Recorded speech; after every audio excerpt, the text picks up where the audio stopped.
거울을 보며 이런 생각하신 적 있으신가요? 아, 이 여드름만 없으면 정말 좋을 텐데, 이것만 아니면 내 피부도 정말 괜찮을 텐데. 그런데 여러분의 여드름 어쩌면 여드름이 아닐 수도 있습니다. 백날 연고 바르고 치료받아도 없어지지 않던 여드름의 정체 궁금하시죠? 여드름 치료를 받아도 소용없었던 이유에 대해서 첫 번째, 여드름과 혼동하기 쉬운 질환. 두 번째, 여드름의 분류를 잘못한 경우. 세 번째, 여드름의 치료가 한 가지에 국한된 경우.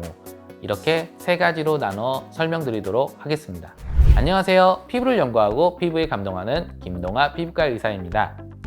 오늘은 아무리 치료받아도 없어지지 않던 지긋지긋한 여드름, 바로 그 여드름에 대해 이야기를 해보려고 합니다. 여드름 치료를 하는데도 여드름이 없어지지 않았다면 여드름이 아니었을 수도 있습니다. 실제로 다른 피부 질환을 여드름으로 혼동해서 여드름으로 치료하는 경우가 많은데요. 이런 경우는 당연히 적합한 치료법이 시행되지 못하기 때문에 트러블이 호전되지 않습니다.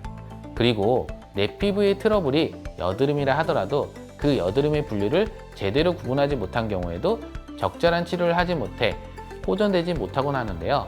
여드름과 혼동하기 쉬운 질환, 그리고 여드름의 분류에 대해 설명해 드리도록 할게요.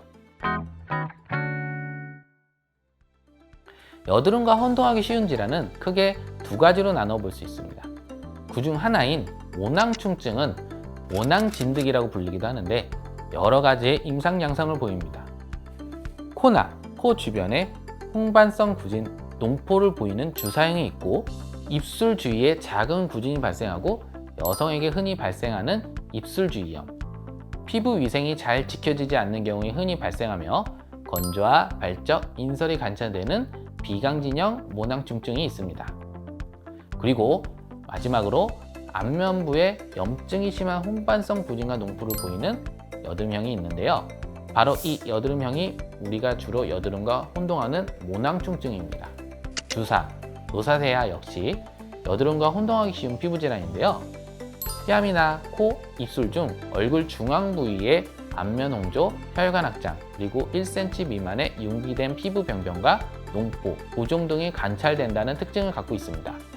경우에 따라 무증상으로 나타나긴 하지만 가렵거나 따가운 증상이 나타나기도 하고요. 모공이 확장되면서 피부가 그야말로 귤껍질처럼 보이는 경우도 많습니다.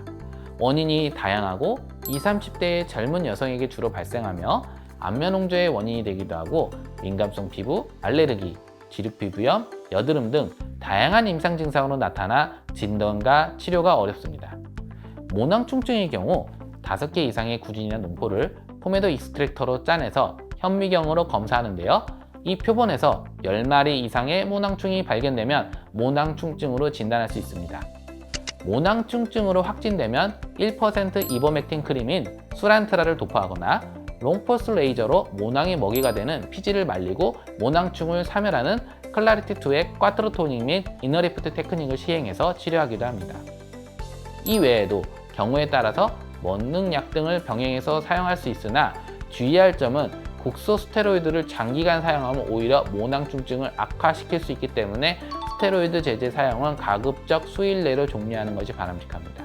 또 주사, 로자시아는 피부의 병변을 보고 진단할 수 있는데 주사 증상이 지속될 경우 염증성 트러블이 지속적으로 발생할 수 있으므로 확장되어 있는 모세혈관을 제거하거나 수축할 수 있는 혈관 레이저를 이용해서 주로 치료하며 경우에 따라 먹는 약이나 바르는 약을 병행하기도 합니다.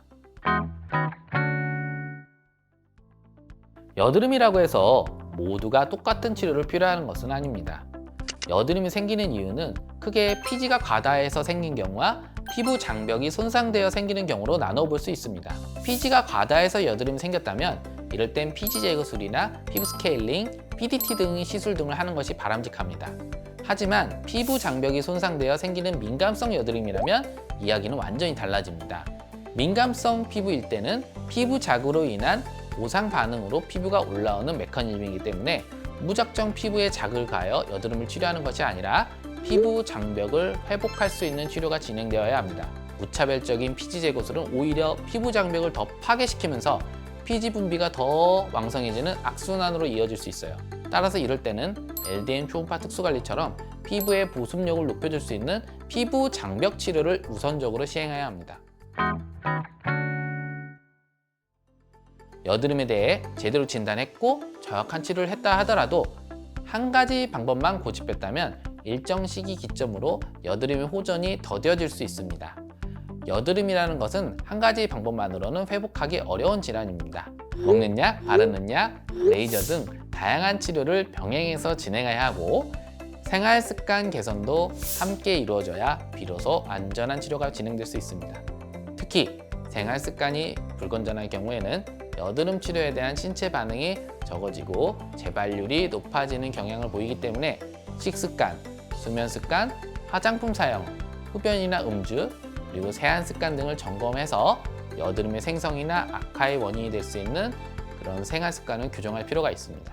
여드름을 정확하게 진단하는 것은 의사들도 어려워할 만큼 쉽지 않은 일입니다. 때문에 피부에 여드름이 생겨서 고민이라면 자가 진단이나 자가 치료에 의존하기보다는 피부과 전문의를 찾아 정확하게 진단받고 나의 여드름 유형 그리고 중증도에 맞는 치료를 받도록 해야 합니다. 무엇보다도 여드름은 하루아침에 나을 수 있는 피부 질환은 아닙니다. 종종 마음이 급해 여드름 치료가 되는 그 기간을 참지 못하고 질의 치료를 포기해버리는 경우도 있는데요. 여드름은 한두 번 치료보다는 지속적으로 치료를 하면 할수록 더욱 좋아집니다. 때문에 당장의 호전보다는 중기적, 장기적 시간을 갖고 바라보고 지속적으로 잘 관리해서 치료를 지속해가는 것이 중요하다고 할 수 있습니다. 지금까지 올바른 더말의 피부과 전문의 김동아였고요. 여러분들의 피부 건강을 위해 다음번에도 좋은 정보를 갖고 다시 찾아올게요. 안녕히 계세요.